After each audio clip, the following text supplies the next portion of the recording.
Outlook में हमारे साथ कार्यक्रम में शामिल हो रहे हैं केडियानोमिक्स के फाउंडर और सीईओ सुशील केडिया साहब। केडिया साहब, बहुत बहुत स्वागत है आपका, धन्यवाद समय देने के लिए। सबसे पहले चलो अमेरिका चलते हैं, वहां से शुरुआत करते हैं, क्योंकि डाउ और नैस्डैक दोनों भाई अलग दिशा में चल रहे हैं। नैस्डैक 8 दिनों से लगातार हाई बना रहा है, डाउ 5 दिनों से जरा ठंडा है। पहले तो वहां के बाजारों का समझाएं सर। देखिए, नैस्डैक ने कल अपने बिल्कुल टॉप के स्तर को छू दिया है, पर अभी तक रिवर्सल नहीं हुआ है।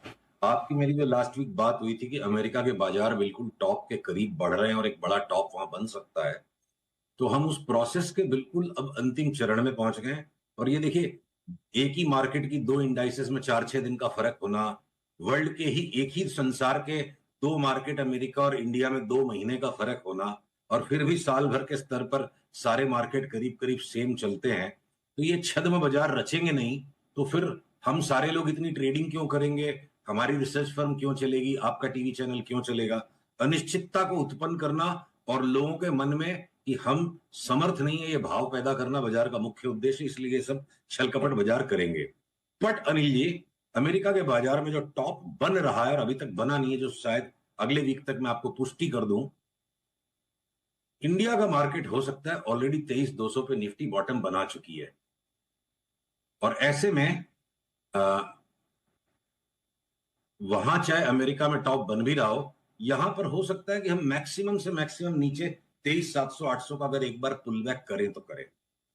पिक्चर ऐसा है, अमेरिका भले ही टॉप बना रहा हो, यहां पे बायस अब हमारा चुने हुए चुनिंदा स्टॉक्स को लेने में ही है। शॉर्ट सेलिंग करके पैसा बनाने में अहंकार की पूर्ति होती है, पैसा ज्यादा बनता नहीं है। तो आप ये कह रहे हैं कि नवंबर के लोज जो है 23,300 के आसपास के, वो अब नहीं टूटेंगे आसानी से, इनफैक्ट 23,700-800 भी नहीं टूटेगा। देखिए, 23,700-800 को मैं बेस बना के चलना चाहता हूं, क्योंकि छल कपट है बाजार में। अब मान लीजिए निफ्टी की परिस्थिति मैं आपको बताऊं, आपने वो शोले पिक्चर देखी थी अनिल जी?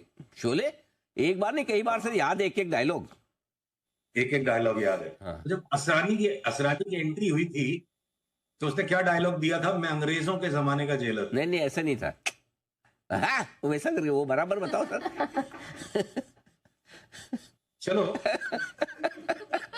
अंग्रेजों के जमाने का जेलर जो असरानी आया, उसने बोला सिपाहियों, आधे इधर को जाओ, आधे उधर को जाओ, बाकी मेरे पीछे आओ। राइट।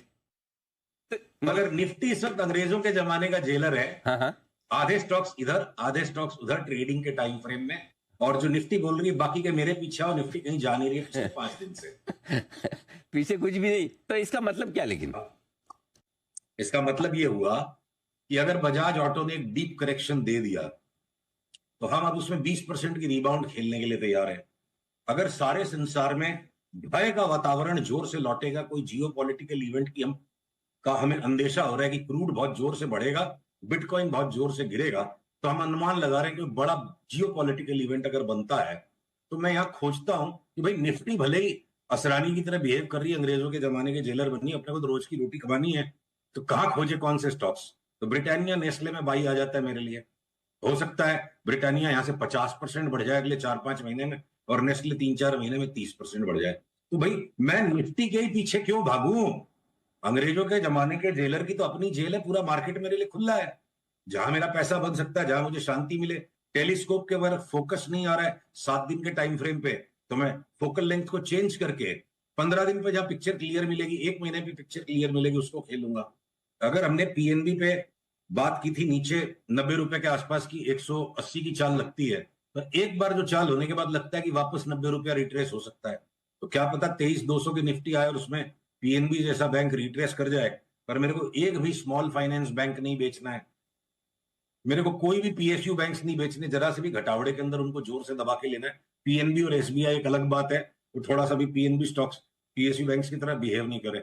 अगर रिलायंस ऑलरेडी करेक्शन दे चुका है 23,700 का, बल्कि 23,600 के लेवल पे रिलायंस आ गया, और किसी भी टाइम घूम जाए, भारतीय यहां से घूम जाए, वापस वोडाफोन आइडिया में जोर की तेजी शुरू हो जाए, पर वहीं पे जो इंफोसिस, विप्रो, टीसीएस, एचसीएल टेक और टेक महिंद्रा इठला रहे हैं, तो मैं बिल्कुल चौकन्ना और चौकस होकर बैठा हूं कि जहां इनमें रिवर्सल आया अगले 1-2 दिन में पटक के दे मारेंगे इनको। कोई अमर पट्टा नहीं लिखा है किसी भी स्टॉक पे, सारे स्टॉक्स टाइम टू टाइम 20-20, 30-30, 40% के करेक्शन देते हैं, चाहे वो ब्लू चिप हो, चाहे वो ब्रूइस्ट चिप हो। रामदेव जी कल अपनी ब्रूइस्ट ब्लू चिप का कंसेप्ट जो बता रहे थे, तो एशियन पेंट्स हो चाहे लीवर हो चाहे कोई सा ही ब्लू चिप हो, 30-40-50% के करेक्शन सभी स्टॉक्स में टाइम टू टाइम आ जाते हैं। तो इन्फोसिस के कोई अमर पट्टा नहीं लिखा हुआ है कि वो घटेगा ही नहीं या टीसीएस घटेगा ही नहीं, जबकि ये थिंकिंग है कि ये घटेंगे नहीं इसीलिए घटेंगे।